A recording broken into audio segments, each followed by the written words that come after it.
अस्सलाम वालेकुम फ्रेंड्स। आज मम्मा कौन सी स्टोरी सुनाने वाली है? मम्मा कौन सी स्टोरी सुनाने वाली हो? आज मैं आपको स्टोरी सुनाऊं? कौन सी स्टोरी सुनाऊं? खजाने की तलाश। यस। ओके, अरुष की तरह मेरे ख्याल में अरुष सो गई है। ये हमारा स्टोरी टाइम होता है जहाँ जिस वक्त मेरा बेटा मुझसे स्टोरी सुनता है और मैं अपने फ्रेंड्स को भी सुनवाता है। ये देखिए भाई, यहाँ की पिक्चर बनी हुई है। देखते हैं कि ये स्टोरी कैसे होने वाली है। स्टार्ट करें? यस। ज़िंदगी बदलने वाली है, ये एहसास दानिया और उसके छोटे भाई हादी को गहरी खुशी में लपेट रहा था। अक्सर तो गांव में कोई ख़ास चीज़ नहीं होती थी, एक दिन दूसरे दिन की तरह ही लगता था। बहुत से लोग बेरोज़गार थे। दानिया और हादी के अब्बा के पास काम तो था, लेकिन घर में पैसे की परेशानी हर वक्त रहती थी। अब तो बच्चे स्कूल भी नहीं जाते थे। कल रात तक ज़िंदगी कुछ थके हुए अंदाज में चल रही थी, लेकिन चौधरी साहब की कहानी ने उसका रुख मोड़ दिया था। देखते हैं इसमें चौधरी साहब क्या काम सरअंजाम देते हैं। चौधरी साहब की कहानी खूबसूरत थी और दिलचस्प भी। बहुत साल पहले उनकी गहरी आवाज़ ने बताया, हमारा गांव गुर्बत के समंदर में डूबा हुआ नहीं था। हमारे घर कुशादा और हमारी सड़कें साफ थीं। कुशादा किसे कहते हैं भाई? खुले खुले। सड़कें साफ थीं, ठीक है। लोग काम में खुशी महसूस करते थे। हमारे यहाँ बनी हुई कालीनों, बर्तनों और कंधाकारी का मेयार ऐसा था कि इनके दूर तक शोहरत और मांग थी। कंधाकारी किसे कहते हैं? कंधाकारी जो मेटल्स होती है ना, मेटल्स के ऊपर मुख्तलिफ किस्म की शक्लें बनाई जाती थी, ठीक है, उसे कंधाकारी कहते हैं। सब गौर से सुन रहे थे, लेकिन बच्चों की दिलचस्पी देखकर चौधरी साहब की आंखों में एक ख़ास चमक आ गई। आज मैं आप सबको एक अहम बात बताना चाहता हूँ। कहा जाता है कि बहुत साल पहले एक निहायत कीमती ख़जाना हमारे बीच से गायब हो गया। ख़जाना गायब हुआ और गांव पर मुसीबत आ गई। वो रौनक जो हमारी पहचान थी उदासी में तब्दील हो गई। बहुत से लोग गांव छोड़कर चले गए और जो पीछे रह गए वो मायूसी का शिकार हो गए। कुछ लोग ये भी कहते हैं कि ख़जाना अभी तक गांव में है। अगर ये ढूंढ लिया जाए तो हमारा खोया हुआ वक़ार और वलवला भी लौट आएगा। वक़ार किसे कहते हैं? खोया हुआ वक़ार, इज़्ज़त। और वलवला किसे कहते हैं? जज्बा। ठीक है, देखते हैं कि चौधरी साहब कौन सी सीक्रेट की बातें कह रहे हैं। ठीक है, कहते हैं ख़जाना था जो गुम हो गया है, अगर ये मिल जाए, ये चौधरी साहब है, तो हमारे गांव में दोबारा से खुशी आ जाएगी। सियाने बंदे लगते हैं। हम इसे ढूंढ लेते हैं। हादी ने दानिया को अपनी गोनी से हिलाते हुए कहा। श्श। दानिया ने भाई को चुप करवाया। वो नहीं चाहती थी कि चौधरी साहब का एक लफ्ज़ भी हादी की बातों में खो जाए। चौधरी साहब को और से सुनना चाहती थी ना। खो जाए मीन्स गुम हो जाए। चौधरी साहब अपनी सफ़ेद दाढ़ी को सहलाते हुए कह रहे थे, मैंने आपको कहानी सुना दी, अब तो बात आप सब पर है। क्या आप ख़जाना तलाश करने की कोशिश करेंगे? जमाशुदा लोगों की मुस्कुराहट ने चौधरी साहब को वो जवाब दिया जिसकी उनको तलाश थी। अगर ये हमारी खुशनसीबी से मिल जाए तो फिर इसे मेरे पास लाएं। शायद इसको पाने के बाद हमारी खोई हुई खुशहाली वापस लौट आए। स्टोरी समझ आ रही है? उन्होंने कहा कि हमारा गांव खुशहाल था और कोई ख़जाना था जो गुम हो गया, तो उसके बाद हमारी खुशहाली चली गई। वो ख़जाना हो सकता है यहीं पे हो, आप तलाश करें, ठीक है। अम्मी, अब्बा और दादा के साथ घर जाते वक्त बहुत से ख्यालात बच्चों के दिमाग में उछल रहे थे। हादी की बेचैनी देखने वाली थी। अगर ख़जाना मिल गया तो हम एक बहुत बड़े घर में रहेंगे, वो महल से भी बड़ा होगा और हमारी गाड़ी सड़क पर से तेज़ भागेगी, कोई भी गाड़ी इसको पकड़ नहीं पाएगी। जैसे कि छोटे छोटे बच्चों के ड्रीम्स होते हैं, वो कहते हैं हम गाड़ी लेंगे, बड़ा घर लेंगे। वैसे भी हादी का भी ऐसे ही दिमाग था। दानिया का ख्वाब बिल्कुल मुख्तलिफ नौयत का था। दानिया अलग सोचती थी वो उससे, ठीक है। अगर उसको ख़जाना मिल गया तो वो क्या स्कूल वापस जा सकेगी? अम्मी उसको नए और रंगीन कपड़े लेकर दे सकेंगी? आसमान पर बिखरे हुए तारों को दानिया पर प्यार आया। उसे लगा वो उसकी तरफ देख कर टिमटिमा रहे हैं। टिमटिमा रहे हैं मीन्स शाइन कर रहे हैं। हाँ दानिया, ये ख्वाब ज़रूर देखो, वो इससे कह रहे थे।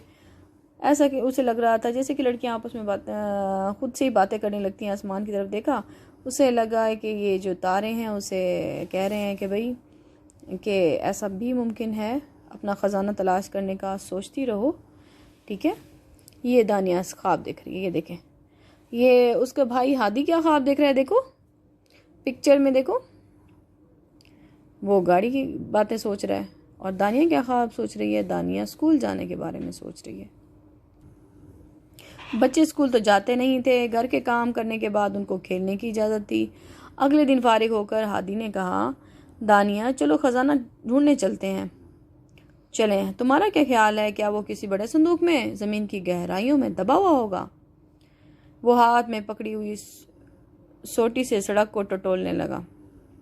सोटी किसे कहते हैं भाई? छोटी लकड़ी को। हाँ जी।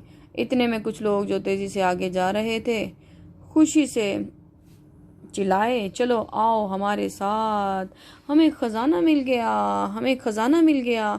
ये देखें, ये दानिया पिक्चर में दानिया और हादी ख़जाने की तलाश करने की कोशिश कर रहे हैं और फिर लोग आ गए। वो क्या कहते हैं कि ख़जाना मिल गया, ख़जाना मिल गया। उन लोगों के साथ बच्चे भी चौधरी साहब के पास पहुंचे। एक लंबे दुबले साहब सफ़ेद कमीज़ में मलबूस आगे बढ़े और उन्होंने मुस्कुराते हुए चौधरी साहब को एक चमकती हुई अंगूठी दिखाई। ये मुझे बहुत से पत्तों के नीचे दबी हुई मिली है, ज़रूर ये वही ख़जाना है जिसकी हमें तलाश थी। चौधरी साहब ने अपना सर हिलाया और अंगूठी उसे वापस थमा दी और नरमी से बोले, ये अंगूठी तो अच्छी है और अगर तुम्हारा जी चाहे तो तुम उसे अपने लिए रख लो या बेच दो, लेकिन ये वो ख़जाना नहीं जिसका हमारे बुज़ुर्गों ने ज़िक्र किया है। ये देखें जी पिक्चर, इसमें लोग कह रहे हैं दुबला पतला आदमी वो जो अंगूठी लेके आया था, मगर सियाने जो चौधरी साहब तो उन्होंने कहा ये वो ख़जाना नहीं है। फिर सारे मायूस हो गए। अगले दिन जब सूरज आसमान पर काफ़ी ऊंचा चढ़ चुका था, दानिया ने हादी से कहा, चलो ख़जाना ढूंढने निकलते हैं। रास्ते में हादी की नज़र एक चमकते हुए शीशों पर पड़ी। उन्हें देखते ही वो बोल पड़ा, क्या ख्याल है दानिया, ख़जाने में बहुत से कीमती जवाहरात होंगे। उसी वक्त खातून रंगीन चादर ओढ़े हुए जल्दी से आगे बढ़ी। उनके हाथ चमकते हुए पत्थरों से भरे हुए थे। उनके पीछे बच्चे खुशी से ऊंची आवाज़ में पुकार रहे थे, मिल गया, हमें ख़जाना मिल गया। दानिया और हादी भी साथ हो लिए। चौधरी साहब को देखते ही खातून ने चमकते हुए पत्थर उनको थमा दिए और बेचैनी से ये इंतज़ार करने लगी। अफसोस, चौधरी साहब ने फिर अपना सर नफ़ी में हिलाया, संगे मरमर तो सिर्फ ज़मीन का तोहफ़ा है, हीरे भी कीमती तो बहुत हैं, लेकिन ये भी वो ख़जाना नहीं जो हमारे बड़ों ने छोड़ा था। बच्चे और खातून मायूसी से थके हुए कदम उठाते अपने अपने घर रवाना हो गए। ये देखें, ये वो लेडी है जो बहुत सारा ख़जाना लेके आई। बच्चे बड़े खुश थे कि ये ख़जाना मिल गया और हमारे गांव की खुशहाली वापस आने वाली है, मगर अफसोस चौधरी साहब ने इसे भी मना कर दिया, ये तो वो ख़जाना ही नहीं है। अब देखते हैं आगे क्या होता है। अगले दिन फर्श पर झाड़ू लगाकर और गधे को उसका चारा और पानी देकर दानिया और हादी फारिग थे। आज उन्होंने गांव के दूसरे किनारे पर ख़जाना तलाश करने का इरादा किया। अभी ये ज़्यादा दूर नहीं गए थे कि एक पुराना सा घर नज़र आया जहाँ कोई भी नहीं रहता था। ये घर वो कई मरतबा देख चुके थे, लेकिन उसके नज़दीक नहीं गए थे। आज वो उसकी तरफ बढ़े। उन्हें लगा जैसे खिड़कियाँ उन्हें घूर रही हैं। अपने डर पर काबू पाते हुए घर के गिर्द घूमने लगे। भाई जो पुराना सा घर होता है ऐसा लगता है ना कहीं से कुछ निकल के आ जाएगा, जिन भूत ऐसा लगता है ना, ठीक है। वो भी ऐसे ही डर रहे थे उस घर से। खुले सहन में एक पुराना सा कुआं उन्हें अपनी तरफ खींच रहा था। बच्चे उसके करीब गए तो देखा कि कुएं के एक तरफ की दीवार की कुछ ईंटें ढीली हो गई थीं। दानिया की नज़र कुएं के नज़दीक पड़ी हुई किसी चीज़ पर ठहरी। वो इसके पास गई और बहादुरी से हाथ में पकड़ी हुई टहनी के साथ उसे हिलाने लगी। क्या ये कोई डब्बा था? जो भी चीज़ थी वो रेत से भरी हुई थी और भूरे से रंग की लग रही थी। क्या ये? हादी ने पूछा। मुझे ख़जाने का संदूक नहीं लग रहा। दानिया ने उससे मिट्टी झाड़ते हुए कहा। फिर उसकी समझ में आया ये तो एक किताब थी, बहुत पुरानी किताब। जो किताबें दानिया ने अपने स्कूल में देखी थी वो तो रंगीन और साफ थी, ये किताब पुरानी और फटी हुई थी। फिर भी दानिया ने उसे उठाया और दोनों बहन भाई खामोशी से घर की तरफ बढ़ गए। जी जनाब, ये बुक पड़ी हुई है कुएं के नज़दीक, और बेचारे ये देखें घर भी तो डरावना लग रहा है ना यूसुफ, देखो। और परिंदे हैं, काला काला सा पुराना सा, ठीक है, और जो है ना जंगल भरा हुआ है इसमें, और वहाँ पे इनको बुक मिली। ठीक है, घर पहुँचते ही उन्हें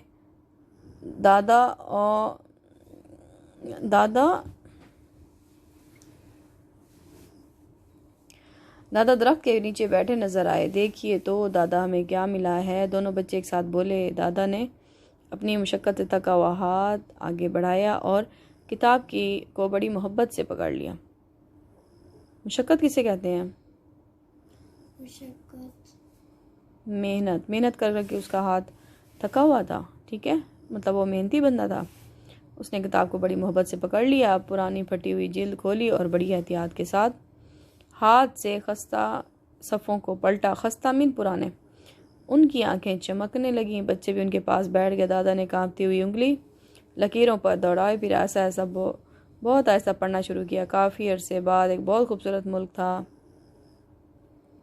काफ़ी अर्सा पहले एक बहुत खूबसूरत मुल्क था। रात को चांद अपनी हल्की रोशनी यहाँ के घरों पर डालता और सितारे लोगों और घरों की चौकीदारी करते। दिन में लोग मेहनत करते, ज़मीन में फसलें बोते, जानवरों का ख्याल रखते। इस मुल्क में खुशी और हमआहंगी हर तरफ फैली हुई थी। दादा ने पढ़ना बंद किया और गहरी सोच में खो गए।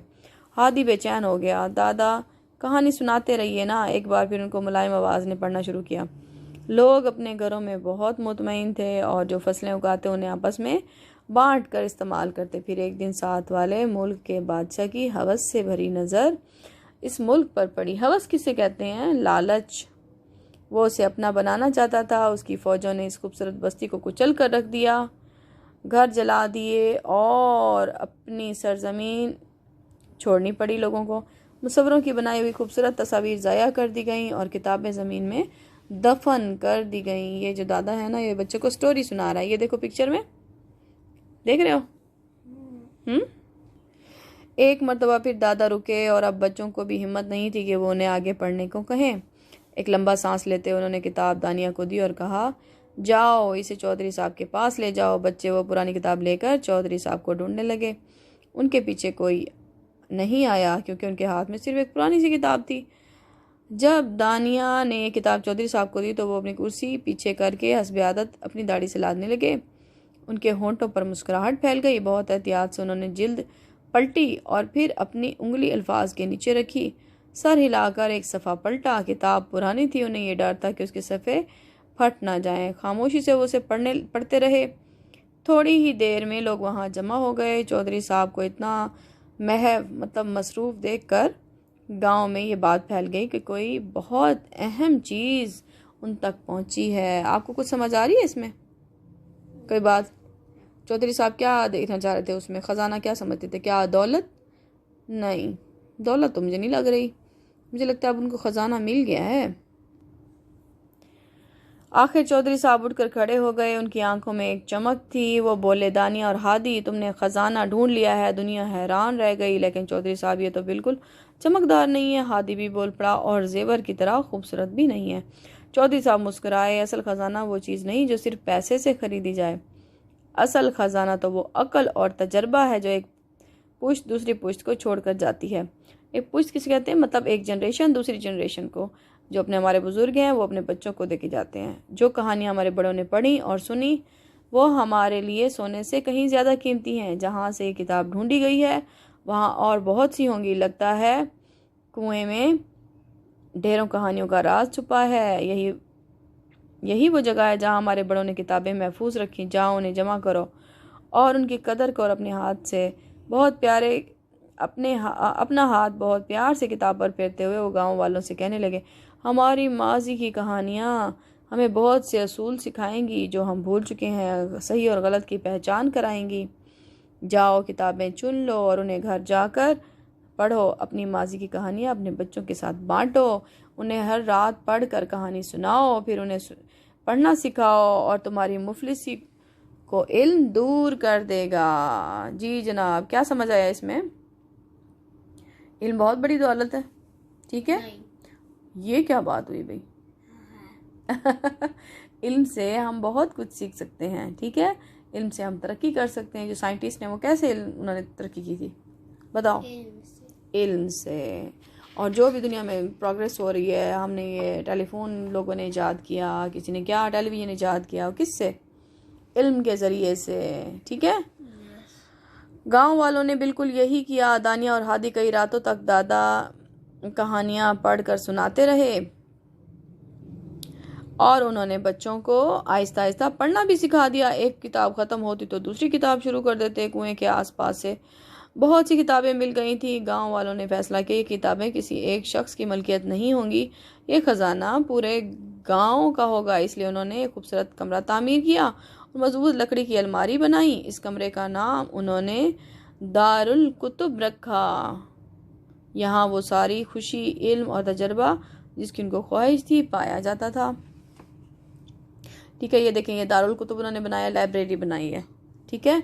हमें भी अपने घरों में एक कॉर्नर लाइब्रेरी का बनाना चाहिए, ज़रूर बनाना चाहिए। किताबों से जो दोस्ती होती है बहुत नायाब होती है। हमारी स्टोरी यहाँ पे ख़त्म हो गई। अब हमें यहाँ से क्या सबक मिलता है भाई? असल ख़जाना ना पैसे हैं, ना ताकत है, ना सोना है। अगर आपके पास हवाई जहाज़ है तो वो भी इतना बड़ा ख़जाना है, कभी तो वो ख़राब हो जाएगा ना, ठीक है? हर चीज़ ख़राब हो जाती है, मगर जो नॉलेज होती है, जो इल्म होता है, वो इंसान के लिए बहुत बड़ा ख़जाना है और हमें इल्म दिल से हासिल करना चाहिए। ओके? मज़ा आया? बहुत अच्छी स्टोरी थी। अब आप भी ऐसे किया करो। देखें, हम डेली एक स्टोरी पढ़ते हैं और हमें यहाँ से बहुत बहुत कुछ सीखने को मिलता है ना ऐसा? ओके जी, थैंक यू जी, अल्लाह हाफिज़।